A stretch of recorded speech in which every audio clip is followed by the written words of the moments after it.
BIS에서 한국의 집값이 낮춰져야 되고 가계빚이 줄어들어야 된다라고 경고하고 있습니다. BIS에서 저렇게 경고할 정도로 한국의 경제상황이 매우 안 좋다는 이야기인데요. 우리가 잘 알고 있다시피 한국의 가계부채는 GDP 대비 108% 정도까지 높아져 있습니다. 그런데 지금 10월 달에도 가계부채가 더 늘었죠. 줄어야 되는데, 관리가 돼야 되는데, 지금의 정부 아래에서 계속 이제 엇박자 금융정책을 내보이면서 안정적으로 지금 관리가 되고 있는 게 아니라 계속 혼란스러워지고 있습니다. 게다가 최근에 또 2030들 상대로 해서 2%, 1.5%의 매우 낮은 이제 금리로 이제 부동산 가격의 80%까지 대출해 준다라고 또 이제 정책을 내놨죠. 이런 상황이 계속되다 보니까 결국은 가계빚은 줄어들기는커녕 관리도 지금 제대로 안 되고 있다라고 봐야 됩니다. 윤석열 정부가 2024년 4월 총선을 앞두고 표를 얻기 위해서 계속 이제 포퓰리즘을 계속 이제 내보이고 있는 거죠. 이런 상황이 계속되다 보면 나중에 어떤 일이 벌어지겠습니까? 집값이 5억에서 4억으로 내려가면 그 5억이었을 때 대출이 예를 들어 3억 5천인데 4억으로 내려가면요. 금융권들은 일부 원금 상환 요구를 안 할 수 없다라는 겁니다. 그러면 이제 일부 원금 상환 요구를 받는 가게들이 어떻게 살겠습니까? 허리띠 졸라맬 수밖에 없죠. 일을 더 할 수밖에 없고 수입을 더 늘려서 대출을 갚으려고 안간힘을 쓸 수밖에 없다는 겁니다. 그런 일이 발생하면 우리 사회 전체 소비가 이제 줄어드는 거죠. 이웃나라 일본을 보면 월급을 받아서 월세 내고 공과금 내고 먹고 이러면 그냥 다음 달 월급 받기 전까지 이제 잔고가 다 바닥이 나서 대출을 또 받아야 되는 그런 좀 되게 어려운 상황에 많이 놓이게 된다는 거죠. 이제 앞으로는 시간이 지날수록 사람들이 다른 사람이 어떻게 사는지 관심을 아예 쓸 겨를도 없습니다. 마음의 여유도 없고 경제적인 여유도 없게 된다는 겁니다. 우리는 이제 앞으로 더욱더 이제 힘들어지는 시기를 겪는다라고 보면 맞습니다. BIS에서도 저렇게 경고하고 나설 정도로 한국의 경제가 특히나 가계 경제가 매우 안 좋다라는 겁니다.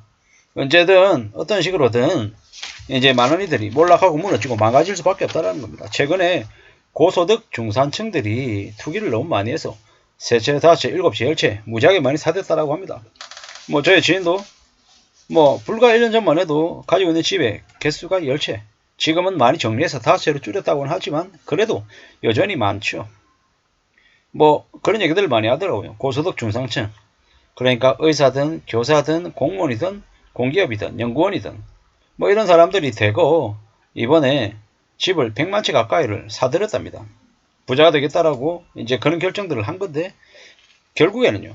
그들이 무리하게 진 그 빚 때문에 이제 나중에 그들이 이제 빚을 정리하기 위해서 부동산을 처분하게 되면 부동산 가격이 순식간에 이제 떨어지는 시기도 올 거다라고 봅니다. 물론 바로바로 금방금방 그렇게 되진 않겠죠. 하지만 시간이 걸리겠죠. 당장에는 눈치 보기 하고 어떤 식으로든 조금 내린 상태에서 팔려고 안간힘을 쓰겠지만 생각처럼 쉽지 않더라는 겁니다. 이미 지금은 서울 강남권도 미분양이 속출하고 있다고 하고 사람들이 관심을 꺼두고 있습니다.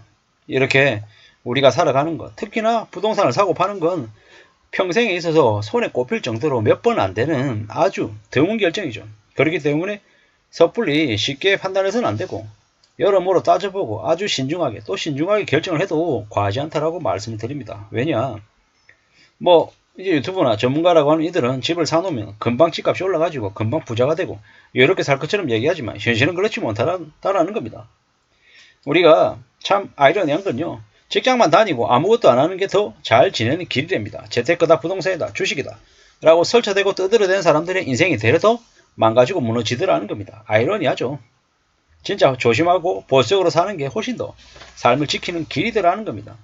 IMF가 이미 다시 왔다고 합니다. 제2의 IMF라고 얘기하죠. 이런 힘들고 어려운 시기에 너무 수월하게, 너무 쉽게, 만만하게 뭔가를 할 거라고 마음먹고 움직이고 이러면 매우 위험하죠. 그만큼 무서운 게 없다는 겁니다. 실제로는요, 더 신중하게, 더 조심하면서 더 낮은 자세로 살아가야 됩니다. 그래야 된다는 겁니다. 우리가 살아가는 인생은 긴 호흡으로 살아야 되는 겁니다. 함부로 까불고 설치되고 앞에 뛰쳐나가서 나불나불거리다가는 총알바지가 돼서 제일 먼저 죽을 수 있다는 겁니다. 물론 살다 보면 때때로 힘겨운 싸움을 어쩔 수 없이 제일 앞장서서 해야 될 때도 있습니다. 하지만 평상시 때는 조용히 차근차근 지내면서 자신의 힘을 길러야 되는 거죠. 그래야 이 힘들고 어려운 시국을 견딜 수 있는 힘이 생긴다라는 겁니다. 살아남으려면 이 세상이 지옥임을 인정해야 되고요. 그 강한 눈빛을 숨기고 잘 지내야죠. 물론 그렇지만 자신의 힘을 드러내기 전까지는 조용히 축적하고 기다리고 또 기다려야 된다는 겁니다. 참 무자비하고 잔인한 시대를 살고 있죠. 아주 가까운 사람이 언제든 적이 돼서 우리를 무너뜨릴지도 모른다는 거. 그렇게 잔인하고 힘들고 무서운 시대를 살고 있다는 걸 잊지 않아야 됩니다. 그리고 어찌해야 됩니까? 어떻게 해야 됩니까? 스스로 힘을 길러야겠죠. 힘을 기르면 원하는 것을 가질 수 있는 가능성이 높아집니다. 물론 100%는 아니고요. 그렇지만 힘이 없으면 반대로 가지고 있는 것을 곧바로 뺏길 가능성이 매우 크죠. 그러므로 더욱더 조심하고 또 조심하면서 지내야 된다는 겁니다. 우리가 살아가는 인생이 너무도 힘들다는 거, 너무도 어렵다는 거. 참 많은 생각들이 듭니다. 우리가 살다 보면 허프쟁이한테 이제 돈을 바라는 사기꾼한테 당하는 경우도 되게 많습니다. 세상이 사기꾼이 활개가 치는 곳이 지금의 대한민국이라고 얘기할 정도인 거죠. 하지만 어떻게 해야 되겠습니까? 조심하고 낮고 또 낮게 지내야 될 생각을 해야 됩니다. 남들이 뭔가를 하는 거 보면 참 쉬워 보입니다.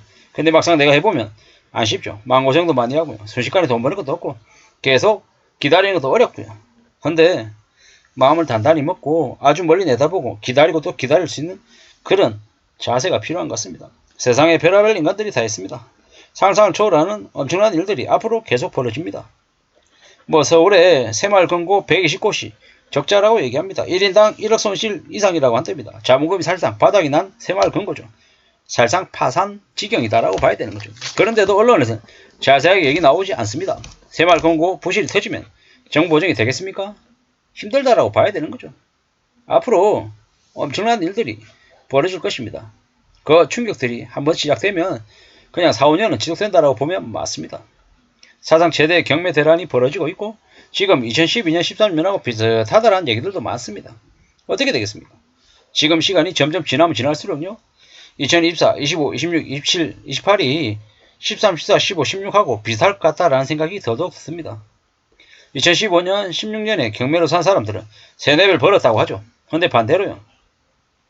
그때 팔고 나온 사람들은 또 무지하게 손해를 본 거다라는 겁니다.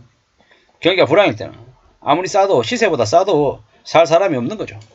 그때까지 기다릴 수 있는 사람이 정말로 이제 자산을 취득하고 경제적으로 여유를 갖게 되는 거죠. 앞으로 시간이 지나면 전세자금 대출도 DSR에 포함될 거다라고 합니다. 금융권들은 알아서 대출을 중단하고 있습니다. 지금의 정부가 무분별하게 왔다 갔다 하니 이제 정부의 말을 못 믿는 거죠. 금융권들이 주요 은행들이 자기가 살아남기 위해서는 스스로 대출금리 올리고 대출 중단하고 해야 되는 시대가 이제 이미 온 거죠. 어떤 식으로든 스스로 사는 게 정말 힘들고 어렵기 때문에 안전하게 살 궁리를 하는 것 말고는 길이 없는 것 같습니다. 이상입니다.